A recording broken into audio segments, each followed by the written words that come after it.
सास बहू कहानियाँ।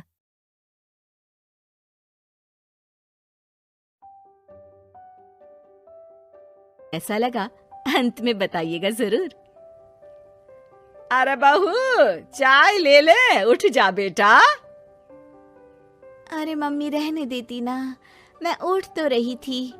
अरे कोई बात नहीं, खाने में क्या बनाना है वो बता दे। देख लो माँ, कुछ भी जो ये कहे बना लेते हैं। बेटा मैंने तो जो सब्जी थी वो काट दी है, तू बस रोटियां बना लेना। ये हर रोज सुबह का सीन था ममता के ससुराल का। एक दिन पड़ोसन कहती है, अरे बहन जी, सारा दिन काम करती रहती हो, थकती नहीं क्या आप? बहू क्या करती रहती है सारा दिन? अरे वो भी कुछ ना कुछ करती ही रहती होगी। अब इतनी भी बूढ़ी तो नहीं हूँ मैं जो बैठ जाऊं कि सामने काम पड़ा है और मैं बैठी रहूं। अरे लेकिन बहू की तो आदत खराब हो जाएगी जब सारा काम आप ही कर दोगी। अरे ठीक है ना, कम उम्र में हमारी भी शादी हुई थी। अब आजकल के पढ़ने लिखने वाले बच्चों को सारी जिम्मेदारी लेने में भी तो वक्त लगता है। बहू है तो क्या हुआ, मेरी बेटी की उम्र की ही है ना। एक उसे भी देख लो, चाय बनाने के सिवा आता ही क्या है। ममता से सारी बात करती है। हाँ मम्मी जी ही ज्यादा काम करती हैं, इसमें कोई दो राय नहीं है। लेकिन मैं भी क्या करूं, ऑफिस और घर के बीच जो वक्त मिलता है उसी में काम कर लेते हैं, है ना। दिन बीत रहे थे। सास बहू के बीच की बॉन्डिंग अच्छी थी, लेकिन जब बहू माँ बनती है तो जो थोड़ा बहुत काम किया करती थी वो भी छोड़ देती है। बहू ये ले, तेरे लिए बनाया है, इसको खाने से बच्चा और तू दोनों स्वस्थ रहेंगे। ठीक है माँ जी। माँ जी, वो बच्चे के लिए गद्दे जो सूख रहे हैं ना छत पर, जरा ले आइए ना। तभी वहाँ पति आ जाता है। अरे माँ रुको, मैं ले आता हूँ, तुम मेरा खाना लगा दो। माँ किचन में चली जाती है। पता है, बगल वाली डॉली है ना, वो लोग हमारी साइड के हैं। उसकी सास ने तो उसकी हड्डियों को मजबूत करने वाले लड्डू बनाए हैं। उसे भी बच्चा हुआ है ना।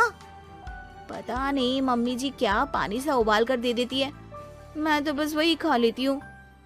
अरे तो तुम्हारे साइड बनता है तो तुम अपनी माँ से बोल दो, वो बना देंगी।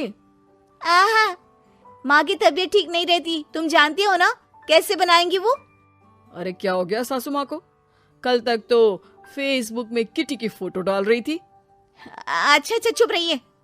डॉली की सास ने मनाया है, तुम लोगों का भी तो फर्ज बनता है। तभी वहाँ सास आ जाती है। ये ले बहू गर्म पानी की बोतल, गर्म पानी पीने से पेट अंदर हो जाएगा। नहीं नहीं माँ जी, गर्म पानी पीने से प्यास नहीं बुझती। अरे पी लेना बेटा। वो बगल वाली डॉली को तो जानती है ना, जो तुम लोगों के साइड की है। तेरे साथ ही उसका भी बच्चा हुआ था। बेचारे का कोई ख्याल रखने वाला नहीं, सारा काम करती है और रात में बस एक लड्डू खाकर सो जाती है। पेट तो लटक ही गया है और बच्चा तो कितना कमजोर सा है उसका। अच्छा माँ, क्या बात है, डॉली की ये हाल है? क्यों मैडम, क्या कहना है आपका?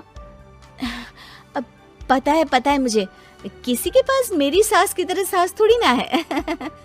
नहीं नहीं बेटा, ऐसा नहीं है, मेरे लिए तो तुम सभी मेरे बच्चे जैसे ही हो।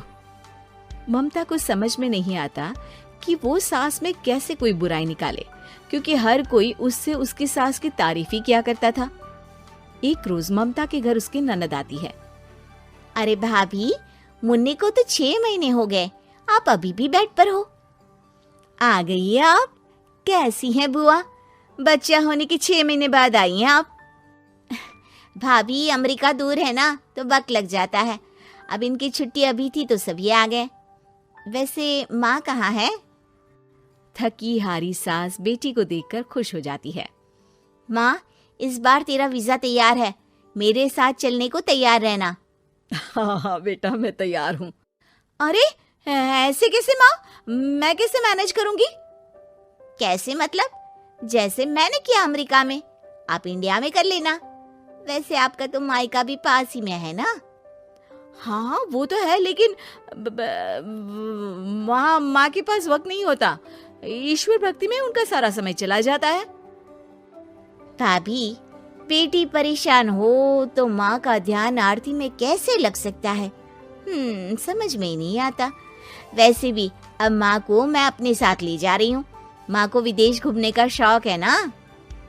ममता मन मारकर चुप हो जाती है, लेकिन मन ही मन सोचती है कि वो कैसे सारा काम मैनेज करेगी। पति का खाना, नाश्ता, मुन्ने को नहलाना धुलाना, फिर रात भर इसके लिए दूध तैयार करना। माँ तो सारा काम करती थी। हे भगवान, ना भाई ना। क्या हुआ भाभी? क्या सोचकर ना भी ना कर रही हो? अरे कुछ नहीं, बस बच्चे के बाद से कमजोरी ज्यादा हो गई है ना, तो अचानक से बड़बड़ाने लगती हूँ मैं। अगले दिन ममता अपनी माँ को फोन करती है। राधे राधे। माँ, मैं क्या करूँ? मेरी सास तो अमेरिका जा रही है बेटी के पास। अब घर का सारा काम, बच्चा, सब कैसे मैनेज करूंगी? तू आ जाना माँ कुछ महीनों के लिए मेरे पास। अरे ना ना ममता, मेरे बस की बात नहीं है काम धाम। अरे तू तो जानती है ना, मैंने तो तेरे भाई की शादी भी गरीब गांव की लड़की से इसीलिए ही की थी कि वो चुपचाप घर का सारा काम करे। वैसे भी अब तो आदत भी नहीं रही मेरी काम करने की। ममता को माँ पर बहुत गुस्सा आता है। ठीक है माँ, देख लूंगी मैं, लेकिन मेरी मुसीबत के वक्त आप मेरा साथ नहीं दे रही है। अब भूल जाना मुझे। ममता गुस्से में आकर फोन रख देती है और रोने लगती है, लेकिन बेचारी करे भी तो क्या। अब सास और ननद दोनों घर का काम करते, नेहा आराम करती, लेकिन अब आराम में भी उसे चिंता रहती। और फिर वो दिन भी आ जाता है जब ननद का जाने का वक्त आ जाता है। भाभी, मैं जा रही हूँ, अपना और मुन्ने का ख्याल रखना। ममता सास को देखती है और गले लगकर रोने लगती है। माँ, जल्दी आ जाना।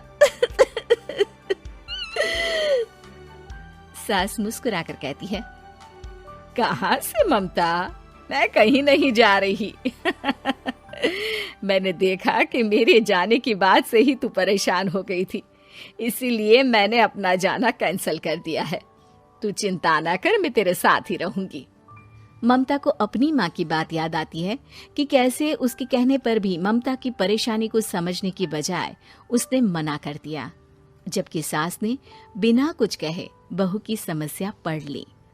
हाँ माँ, हम सब साथ चलेंगे बाद में दीदी के घर अमेरिका। आज से आप रानी बनकर रहना और मुन्ने को देखना। मैं समझ चुकी हूँ कि मेरा फर्ज क्या है।